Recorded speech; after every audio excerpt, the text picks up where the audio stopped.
Howdy folks, welcome back to Appalachian Sky Bushcraft Ministry. Today we're going to show you another way to ignite birch bark. Sometimes you'll pull birch bark and it'll be a little damp if it's been raining, if it's foggy, and it's hard to get it to take a spark with a ferro rod. Well, if you've got some char cloth, and I recommend that everybody carry char cloth in your pack, in your fire starting kit. It is really needful. I mean, it can come in really good, and this is damp stuff anyway. But we're gonna go ahead. We're gonna take and put a spark on our char cloth. We've got several,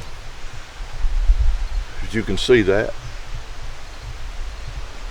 And what we're going to do, we're just going to open this up and we're going to place this char cloth down inside of this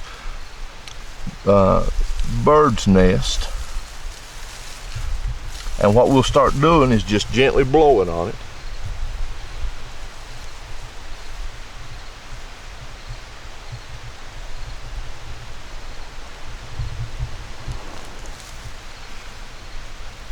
And there's your flame. And that's how you can use your char cloth to get your flame started. Even when it's too dry, or too wet, I'm sorry.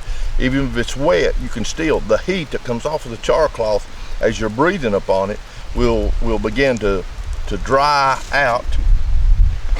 Will begin to dry out the birch bark. You can also do that.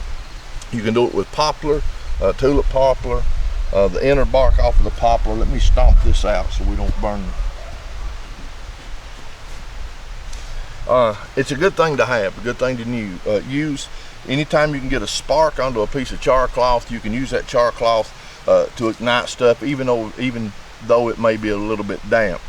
But we appreciate everybody watching. Again, we're shooting this for some classes. They can see it's a simple thing.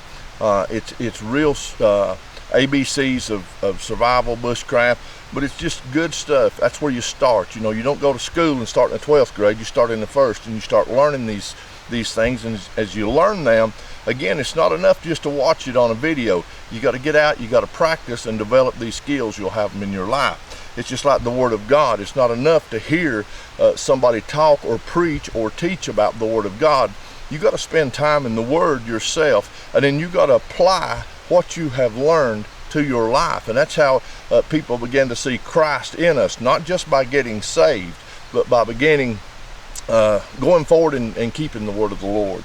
So we do thank you all for watching, and we hope this has been a blessing to you, and we just pray that God bless you is our prayer.